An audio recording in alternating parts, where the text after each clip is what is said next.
Wow, man. Sometimes in life we get treated, don't we? What a freaking treat that was to watch the Masters today. I don't know how many of you guys are watching. I know the Nuggets was on also. I feel like the entire world, whether you're a golf fan or not, the one event that you don't miss, though, is the Masters. So I would imagine that the majority of you did get an opportunity to watch it. And, dude, I got to tell you, that was captivating, start to finish. First off, it was an incredible duo. It was incredible final pairing there between Bryson DeChambeau and Rory McIlroy. And the drama, start to finish, was incredible. Both those guys come out, they're lights out, and all of a sudden Bryson starts falling off the face of the earth. And it looks like Rory's going to freaking run away with this thing. And then Rory does what many people thought Rory was going to do, and he started to choke. He had that double bogey on, dang it, what was it? Was it 13? I think it was on 13. He had that double bogey on 13. Then he had a bogey on 14, and the wheels just started falling off, man. But it made for incredible television. I was rooting for Rory McIlroy. For a while there, I started to stop liking Rory, and I don't know what it was about this tournament, but I just wanted him to get that monkey off the back. I wanted him to be able to complete the Grand Slam there. I wanted him to be able to finally get that Masters victory, and I was absolutely rooting for him. But Justin Rose would have been an incredible story also. Would have been the oldest player to ever win the Masters that has never won it before. Wouldn't have been the oldest player to ever win it, but for somebody that never previously won the Masters, he would have been the oldest one to do it. So storylines were all freaking over the place. And by the time that was all said and done, dude, if you didn't get emotional, if you didn't get a little bit choked up when you saw Rory making that final walk to the clubhouse, something was wrong with you. Sports, man. Sports are freaking incredible. I got emotional, man. I got choked up. I started getting tears in my eyes. I don't know Rory McIlroy. I don't know anything about him. I don't know his life. I don't know his wife. I don't know his kids. I know Poppy because Poppy drilled that one in the par 3. But I felt invested in it. And that's why we love sports. So we're going to talk about that. We got to talk about this 3-game winning streak for the Denver Nuggets. They've been playing really good basketball since they fired Michael Malone. David Adelman is now 3-0. We know who the Nuggets are going to play in the playoffs. They're going to face off against the Clippers. And Gabe Landeskog's back, man. It was cool to see Gabe Landeskog back out there on the ice playing for the Eagles up in Loveland. A bunch of media members, including DMAC, went up and covered it, and that was a really, really cool deal. Tickets got really, really expensive for that game, so we're going to dive into all of that. But before we do, as always, I have to take a quick second here to thank my sponsors, Safeway. Safeway is the title sponsor of Mount Polumbus Speaks. I would not have Safeway as my sponsor if it weren't for you guys, the listeners who actually follow Mount Polumbus Speaks, so thank you to you guys. But also thank you to Safeway, whom I've been working with now for 6 or 7 years in charitable efforts and business efforts. And with Easter right around the corner, it is this upcoming weekend. Went to church today, the final church service before Easter. You guys want to make sure you're dialed up, you're ready to rock and roll, so that you've got everything prepared for your Easter celebrations. At Safeway, you can get everything you need for your Easter celebration. They make it easy to prepare with spiral sliced hams. They've got fresh spring flowers and candy for your Easter baskets. Get started at Safeway.com or in the Safeway app. And if you don't have the Safeway app, I'm telling you, you're missing out. They make it incredibly easy. Save a boatload of money. Skip the delivery service apps. Do it directly on the Safeway app. You're going to love it. Safeway, fresh foods, local flavors. I hope you guys enjoy your upcoming Easter celebration this weekend. Also want to give a quick shout out to Ascend Barbershop. I've been going over to Ascend now for a very long time. It's a luxury barbershop experience in the Parker area. Alfred Castro is my barber. If I can't get in with Alfred, I go to Anthony. They're both absolutely phenomenal. Everybody in the shop is phenomenal. They accept walk-ins, but you might want to make a reservation if you possibly can. Let them know that Tyler sent you on over. You're going to love your cut. It's going to be the best cut you've ever had. They're the only ones I trust to cut my beard or to cut my hair.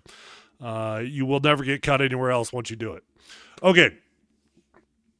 Man, I know I already talked about the Masters here a little bit, but I just got to back up here for a second because Rory's been chasing this thing for a long time, and the Masters has been his man. It has been his nemesis. It's been his kryptonite to Superman. He has not been able to get over the hump, and he has choked year after year after year. He's had a hard time putting at the Masters, and he's been chasing that final that final win to be a part of the Grand Slam club, and he is now the 6th member. So cool to have Rory pull that thing out. I watched it nearly start to finish today. I had to miss 30 minutes here and there to go run an errand or two. But I got to watch almost every single second of it. And Rory and Bryson was a really fun duo. You know, Bryson is like the most likable golfer on the tour. Well, he's not on the tour. He's on Live. But he's the most likable golfer out there. He's a YouTube superstar. And it was only 5 or 6 years ago that everybody hated Bryson DeChambeau. He has figured out, he is a man of the people. He's figured out how to celebrate with the crowds. He's always got time for little kids. And although Bryson would technically be my favorite of the two golfers, I was definitely pulling for Rory. I wanted him to be a part of history. I wanted him to be able to get that monkey off his back. And it was a thrilling day, dude. First off, shout out to the Masters. They never mess it up. That and seeing Tiger walk off, those are today, and seeing Tiger walk off on his last one, those are arguably two of my best golf memories ever. I think we just witnessed one of the better rounds of golf in history. The drama start to finish. I feel terrible for Justin Rose, dude. Justin Rose led the Masters every freaking day until when it mattered, and he did not get to lead it going into today. And man, he fought hard and he hung in there. And you know, he ends up parring in the playoffs. He gets a par on the 18th green there in the playoff, and he couldn't have done much more. Rory just absolutely nutted his second shot in the playoffs. And you want to talk about a dude that was calm, cool, and collected when everybody thought he was folding. I thought what Rory McIlroy displayed today was one of the more incredible displays of mental fortitude that I've ever seen. And yes, he choked. That shot into the water on 13 was arguably, given the circumstances, one of the worst shots in the history of golf. That's what that was. Led to a double bogey, and he ends up bogeying 14 after that. And it just felt like, here we go. Rory's going to choke this thing again. And he was sweating bullets, man. You could see it with the emotion afterwards. That dude was freaking sweating bullets the last 4 or 5 holes of that round, just trying to finish this thing off. But I got to say, I did think Rory was going to choke when it was all said and done by the time he got to the playoffs, but that's what makes sports so freaking incredible. And just when you think a dude is mentally broken, you see Rory McIlroy get into those playoffs, and he just freaking nuts one of the most beautiful shots you've ever seen on that second shot in that playoff hole to give him what in essence looked like pretty much a gimme, a 3-foot putt to win the Masters. Although I wouldn't want to have to make that 3-foot putt to win the Masters. I would have shanked that thing. But for him to be able to weather that storm when he went into the playoffs, dude, I didn't think he was going to be able to handle it. I thought mentally he was going to fold under the pressure. How could he possibly find the resilience that was needed in that final hole? But boy, did he pull it off. And seeing the emotion, that walk to the clubhouse, that was one of the cooler moments you've ever seen. The emotion from Tiger and the emotion now from Rory McIlroy as he wins it. Cool to see Jack congratulating Rory. Cool to see Tiger congratulating Rory. And it's much well-deserved. I would have been really happy for Justin Rose had he won it, but sometimes in life you got to pinch yourself, and sports are incredible. And you know what's incredible? Just when you think somebody's out, just when you think they're done, and they claw their way back in, is that what's going on with the Denver Nuggets right now? Seriously. Do the Denver Nuggets actually claw their way back into this thing? since Michael Malone got fired, and I was shocked that they did it. David Adelman takes over, and he starts doing things in his own way. Small little things. Gone are the dry erase board on the sideline. What does David Adelman do? He does what his dad did. It's an old school thing. He's got a notepad with pen and paper that has got a basketball court on it so that if a play works, if he likes what they drew up on the sideline, he could just rip that piece of paper off, put it in his pocket, and go back to look at it later. When after the first game that David Adelman won, and obviously that game today was huge, guaranteed them a playoff game, and we know who they're going to play. It's going to be the Los Angeles Clippers. I feel good about that matchup. But after that first game, when Michael Malone got fired, it was cool to see the nuances of that game. He has enabled Nikola Jokic to be the leader of the team. David Adelman's not trying to be the big dog. He's defaulting to Nikola Jokic wisely, as he should. Jokic in that first game was pulling over the dry erase boards, pulling over everything he possibly could. He's coaching in the huddles. He's coaching on the court. He's taking charge of that basketball team. And you can tell that those guys love David Adelman. Now, sometimes when you see a group of guys rally around the assistant coach that gets promoted, you take that as a shot at the previous coach. I think Michael Malone is loved in that locker room. Everybody might not agree with me, but I do think Michael Malone is very well loved in that locker room. But they also love David Adelman. And David Adelman's got a bright future in front of him. He'll be a head coach soon enough. If it's not for the Denver Nuggets, he'll be a head coach very, very soon, maybe even next season.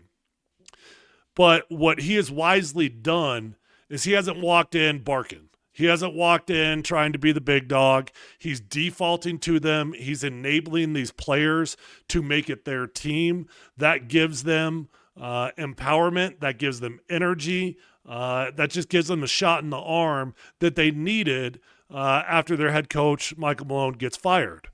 After the game, that first game, David Adelman did a couple things that were a little bit different. And gone was the defense player of the game. So Nuggets for a long time have done this big gold chain, defense player of the game, and it's been a fun tradition, but I got to admit, it did get a little bit corny. It's kind of like the Avs big hat that they do after the game. Like, okay, the big hat was cool for a moment there. Do these guys really get excited about getting the big hat anymore? Probably not. They probably roll their eyes at it. The defense player of the game chain. Do these guys really get excited about getting the defensive player of the game chain? Probably not. So it's kind of like out with the old, right? And it's respectful of Michael Malone. He's not trying to diss Michael Malone, but what he's doing is saying we're starting from scratch. Everything we used to do is gone, including defensive player of the game chain. And now Nikola Jokic is leading this team more than ever. And then when they broke down the huddle in the locker room after that first game, they also did something different. Michael Malone used to always do the exact same thing when he broke it down after the end of the games. He'd bring them in, family on three. 1, 2, 3, family. David Adelman calls up Christian Brown. He says, Christian, you got these guys. Do something different. And I can't remember what they said. I can't remember what they broke it down to. But the point was, everything that we've previously been doing, it's done. It's over with. This is a new season. We're starting the playoffs. Let's start from scratch, right?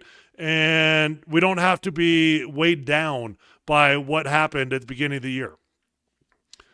I'm bummed out Mike Malone's no longer the head coach of the Denver Nuggets, but I do admit this team does look different. I do admit this team looks fresh. They look energized. And dare I say dangerous? Denver Nuggets look dangerous again. That's pretty cool, man. Pretty cool going into the playoffs to feel like the Denver Nuggets are looking dangerous. I like this matchup against the Clippers, and you know what? Screw it. Who the hell knows what's going to happen in the playoffs now? I thought the Nuggets were for sure going to be one and done about a week ago, and now you got the greatest player in the world, Nikola Jokic. You got an energized team that is playing hard basketball. Josh Kroenke said all he wanted these guys to do was try hard and have fun. Well, they're trying hard and they're having fun. And they're winning basketball games. David Adelman's yet to lose a basketball game. I believe David Adelman is now going to be the first head coach ever to coach a playoff team with 3 games or less of experience. So, be interesting. It didn't feel like Josh Kroenke, when he fired Mike Malone, really had high expectations for this team going into the playoffs. When he's asked, what are your expectations? And he says, try hard and have fun.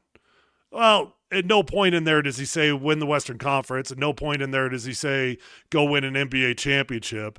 It kind of feels like Josh Kroenke was resigned to the season being done. And I'm not trying to predict the Nuggets win a championship this year. I think the bench problems are still the bench problems. You know, how do you utilize Russell Westbrook? That's still an issue. It's going to remain an issue. The health of this basketball team, Jamal Murray's health, Aaron Gordon's health, Michael Porter Jr., although he doesn't miss a lot of games, is constantly having health issues with his back and his drop foot issue. So there's just too much that's going against the Nuggets for me to really predict that they're going to go on a crazy run. But I do feel like they're going to beat the Clippers, and I think they're going to beat the Clippers relatively easily. I bet the Denver Nuggets beat the Clippers in 5 games. I wouldn't be shocked at all. Maybe 6 games if they have to. But they're going to pull that off, and they're going to win a round. They're going to win a series in the NBA playoffs this year, and we should have at least a few weeks of fun here watching the Denver Nuggets in the playoffs. And then, like I said at the beginning, though, you do have the greatest player in the world, right? You got Nikola Jokic on your team. If there's ever been a sport that could be dominated by the greatest player on earth, and that dude carries you to a championship, it is basketball. So I am not writing off the Denver Nuggets whatsoever. I just think that they still have a lot of issues that don't necessarily get solved by firing your head coach. I don't think there's too many different things you can do X's and O's wise for the Denver Nuggets. But hell, let's cross our fingers, let's hope and pray, and let's just have fun. Like Josh Kroenke said, that team should have fun, and we should have fun watching them. All right, as I wrap things up here, just want to mention up Gabe Landeskog. Gabe was back with the Colorado Eagles. Was freaking incredible to see him out there. He was skating hard, almost scored a goal. He was getting mixed up in a fight. He was hitting people. He got hit. He looked like he's ready to play NHL hockey as far as I'm concerned. Who am I? I mean, it's not my body. I don't know what he's feeling. But that dude sure as hell looked like he could help the Colorado Avalanche. And if Gabe Landeskog is healthy, guess what Jared Bednar's going to do? Play Gabe Landeskog. He's going to put him in the lineup, and he's going to be a part of things. So this Avalanche team, unlike the Nuggets, who feel like they are just peaking at the right – actually, the Nuggets are peaking at the right time too. But the Avalanche have been peaking for a long time now with the additions of some big-time trades. They've got arguably the best goaltending situation they've had in 10 or 15 years. Both goaltenders are capable of winning a cup. You got Nate Dogg, you got Kale, you got everybody, right? And you bring back Gabe Landeskog. Talk about the energy that's going to be in that building. The first time that Gabe Landeskog puts his skates on that ice at Ball Arena, that crowd is going to be so freaking electric. It's going to be insane. He's got this documentary going on right now, and a bunch of the Avalanche players that stayed back from the road game because the games didn't matter went up to Loveland and watched Gabe's return to the ice. And that was cool. There are so many Avalanche players and executives that came to that game that they got a box. And I bet you that's all going to be on the documentary. Gabe Landeskog's documentary is going to be incredible. It is incredible, but the ending of it could literally be a Disney story. Can you imagine Gabe Landeskog returns for the playoffs and then the Colorado Avalanche go and win a cup? Dude, talk about a documentary. Talk about a Disney story. That would be freaking incredible. It's going to happen. I don't know if they're going to win a cup, but I know Gabe Landeskog's coming back. And I know the Avalanche has got as good a chance as anybody to go win a Stanley Cup. They're going to have plenty of off time to prepare for the first series, a full week off. Their guys have already been getting rest because the final games didn't matter. and they should be a well-oiled machine that is getting a little bit of extra coal stuffed into that engine when Gabe Landeskog comes back. So fired up to watch it. This was a great weekend of sports. I had a blast watching the Masters. I appreciate all you guys that watch Mount Polumbus Speaks. If you've not subscribed to the podcast on YouTube, I know the majority of you guys are watching on YouTube, on Twitter right now. Hit that link in my bio on Twitter. Go on over to YouTube and hit subscribe. It'll take you a total of 5 seconds. I put out a lot of content that lives uniquely to YouTube that doesn't, I don't put it on Twitter. You don't want to miss out on that content.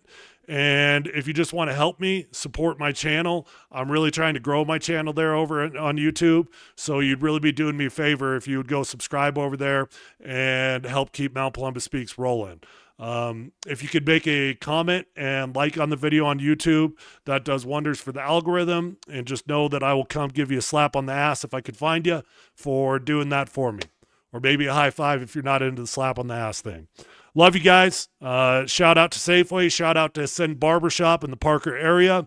If you're looking for a good haircut like this, check out Ascend Barbershop. Let them know Tyler sent you on over. And make sure you download that Safeway app and get ready for Easter, which is coming up this weekend.